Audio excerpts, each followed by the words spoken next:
3 ribuan nambah satu sukatan. Kupikir cuma prank, ngikut trennya media. Alamak ternyata oleng, rakyat geleng kepala. Ekonomi sulit, rakyat menjerit, ngadu kemana? Cari kerja sulit, lowongan sempit, ada yang foya-foya. Tanpa perhitungan naik harga barang, rendahnya pendapatan. Kebanyakan utang, rakyat terbeban, ente kadang-kadang. Dulu berteriak mendobrak singgasana, sebelum jadi puncak menjadi penguasa. Rakyat pun bersimpati, dia jadi idola. Kini telah terbukti disesali tiada guna. Saat langit membiru, hujan akan berhenti. Moga cepat berlalu tangisan negeri ini. Rakyat kita merindu sosok yang mau peduli. Mari kita bersatu membangun negeri ini.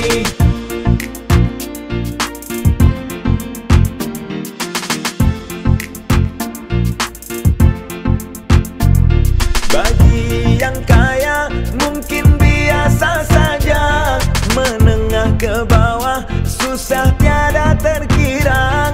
Bagi emak-emak sesat saat berbelanja, pusing ini kepala, harga naik semua. Dari bangkot naik, sembako naik, buruh menderita. Upah naik, rakyat tercekik, tiada yang bela. Buruh bergerak sambil bersorak, naikkan upah. Sebagai dampak harga melonjak agar tak tambah susah. Dulu berteriak mendobrak singgasana, sebelum jadi puncak menjadi penguasa. Rakyat pun bersimpati, dia jadi idola. Kini telah terbukti disesali tiada guna. Saat langit membiru, hujan akan berhenti. Moga cepat berlalu tangisan negeri ini. Rakyat kita merindu sosok yang mau peduli. Mari kita bersatu membangun negeri ini.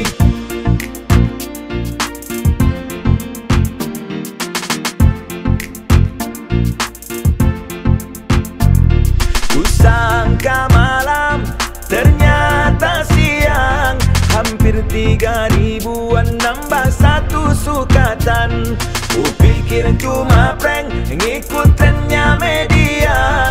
Alamak ternyata oleng, rakyat geleng kepala.